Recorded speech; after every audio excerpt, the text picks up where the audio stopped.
नमस्कार साथियों, मैं विनिश पारा सर स्वागत है आपका वर्ल्ड इवेंट्स हिंदी में। साथियों, आज के समय पूरी दुनिया में ये आर्टिकल लिखे जा रहे हैं कि टर्की बहुत ज़्यादा कंसर्न है, बहुत ज़्यादा डरा हुआ है।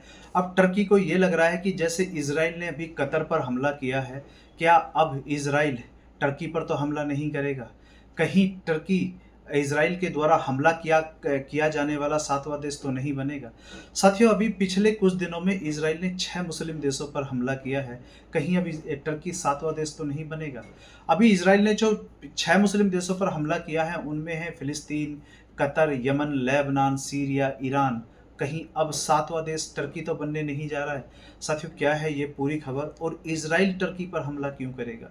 ये बड़ी बात है। इस वीडियो में विस्तार से बात करते हैं। आप सभी से रिक्वेस्ट है, चैनल को सब्सक्राइब कर लीजिए, वीडियो को लाइक कीजिए, साथियों के साथ भी साझा कीजिए। साथियों, आज के समय पूरी दुनिया में ये आर्टिकल लिखे जा रहे हैं कि इजराइल टर्की पर हमला कर सकता है।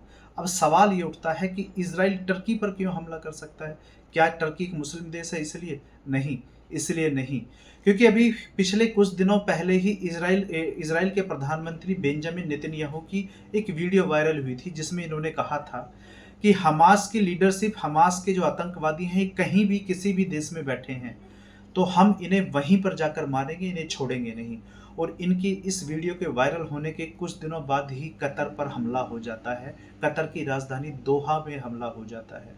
और अब टर्की पर हमला इसलिए हो सकता है क्योंकि हमास की एक बड़ी लीडरशिप टर्की के अंदर अपने घर बनाकर रह रही है। साथियों, अगर आपका सवाल यहाँ ये है कि टर्की तो एक नेटो कंट्री है, यदि इजराइल टर्की पर हमला करता है तो क्या यहाँ पर नेटो का आर्टिकल 5 एक्टिवेट नहीं हो जाएगा कि नेटो के एक देश पर हमला तो नेटो के सभी देशों पर हमला माना जाएगा? तो साथियों, यहाँ पर आ जाता है अमेरिका। अमेरिका ने अभी हाल ही में कहा है कि हम इजराइल को अनकंडीशनल सपोर्ट देंगे और अमेरिका कभी भी नेटो का आर्टिकल 5 यहाँ एक्टिवेट नहीं होने देगा।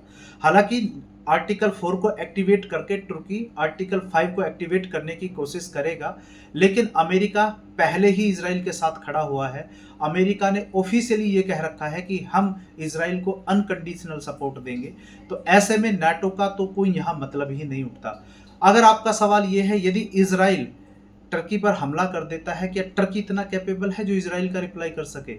जबकि टर्की की नेटो में दूसरी सबसे बड़ी सेना है। साथियों, टर्की की नेटो में दूसरी सबसे बड़ी सेना तो है, लेकिन टर्की के पास एयरफोर्स नहीं है। एयरफोर्स इनके पास बहुत छोटी है और उसमें जो भी फाइटर जेट हैं अमेरिका के द्वारा दिए हुए F-16 है और एक F-4 है जो बहुत ही पुराने टाइम का है। तो टर्की और टर्की के कमाल की बात यह है, टर्की के पास आज के समय एयर डिफेंस भी अपना बहुत ज़्यादा स्ट्रॉन्ग नहीं है। हालांकि इन्होंने रसिया से S-400 सिस्टम इन्होंने परचेज किया था, लेकिन उसको आज तक इन्होंने यूज़ नहीं किया है, अमेरिका के प्रेशर में आके। साथियों, यहाँ इजराइल के प्रधानमंत्री बेंजामिन नेतन्याहू ने एक बात और कही। इन्होंने कहा कि 1972 में जर्मनी में जब ओलंपिक हुए थे, जर्मनी के शहर म्यूनिख में, तो यहाँ पर इजराइल के जो एथलीट थे उनको टेररिस्ट द्वारा मार दिया गया था। तो इन्होंने कहा कि हमने वो जो आतंकवादी जिन्होंने हमारे खिलाड़ियों को मारा था, और वो आतंकवादी जिस भी देश से बिलोंग करते थे या जहाँ भी जिस भी देश में छुपे हुए थे, हमने हमारी मोसाद ने एक एक आतंकवादी को जाकर मौत के घाट उतारा था। इनका यहाँ कहने का आज से साथियों ये है कि आतंकवादी किसी भी देश में छुपे हों, यानी कि हमास को बोल रहे हैं, हमास के आतंकवादी किसी भी देश में छुपे हुए हों, हम केवल हमास के आतंकवादियों को टारगेट कर रहे हैं। हमारी लड़ाई उस देश की सरकार, उस देश की जनता के खिलाफ नहीं है। मतलब ये कहने का मतलब इनका ये है कि भाई हम तो केवल आतंकवादियों को मार रहे हैं और ये हमारा राइट भी है।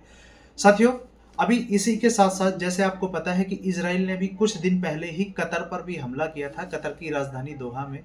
और अब कतर ने एक तो OIC जो मुस्लिम देशों का संगठन है, जिसमें 57 मुस्लिम देश हैं, और इसकी मीटिंग बुलाई, एक अरब लीग की मीटिंग बुलाई। इसमें हमारा पड़ोसी पाकिस्तान भी गया। पड़ोसी पाकिस्तान ने यहाँ पर एक प्रपोजल दिया। इन्होंने कहा कि क्यों ना एक नेटो बना लिया जाए। जैसे एक नेटो है, ऐसे ही मुस्लिम देशों का भी एक नेटो बनना चाहिए, तभी इजराइल को जवाब दिया जा सकता है। साथियों, यहाँ पर सऊदी अरब ने भी कहा कि हाँ, एक मुस्लिम देशों की एक कॉमन सेना होनी चाहिए, कि जिससे इजराइल अब इजराइल की जो आज के समय स्थिति है, जो इजराइल आज के समय कर रहा है, इसको यदि काउंटर करना है, इसको यदि रोकना है, तो कुछ ना कुछ हमें कॉमन सेना पे काम करना पड़ेगा। हालाँकि साथियों, होता क्या है, होगा क्या, क्या नहीं होगा? क्योंकि यहाँ पर जो कतर है, आज के समय कतर ये मान के चल रहा है कि इज़राइल ने जो इन पर हमला किया है, अभी इंटरनेशनल लॉ के अनुसार इनके पास ये राइट है कि इनकी एयरफ़ोर्स इज़राइल जाए और इज़राइल में जाके बॉम्बिंग करे। हालाँकि ये करेंगे या नहीं करेंगे, और ये जो मुस्लिम देशों की नेटो की बनाने की बात है, ये काफ़ी टाइम से मैं सुनता आ रहा हूँ। काफ़ी टाइम से इन्होंने कहा है कि मुस्लिम देशों का भी एक नेटो होना चाहिए। ये बनेगा या नहीं बनेगा, साथियों ये आने वाला समय बताएगा।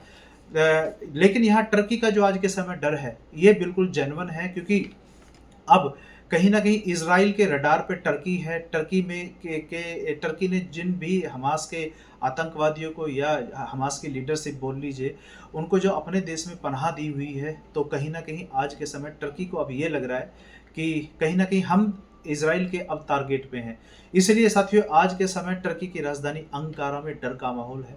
हालाँकि साथियों, इज़राइल टर्की पर हमला करता है या नहीं करता, या क्योंकि आज के समय टर्की की जो सेना है वो अलर्ट मोड पे है, तो आज के समय हो सकता है कि अभी कुछ दिन इज़राइल इस चीज़ हमले को ना करे। हो सकता है 1 महीने बाद, 2 महीने बाद या 1 साल बाद भी टर्की पर हमला करे। साथियों, फिलहाल इस वीडियो में इतना ही। मिलते हैं, जैसे ही कोई डेवलपमेंट होती है तो उस पे मैं अपडेटेड वीडियो बनाकर लेके आऊँगा। फिलहाल साथियों, इस वीडियो में इतना ही। मिलते हैं अगली वीडियो में। बहुत बहुत धन्यवाद।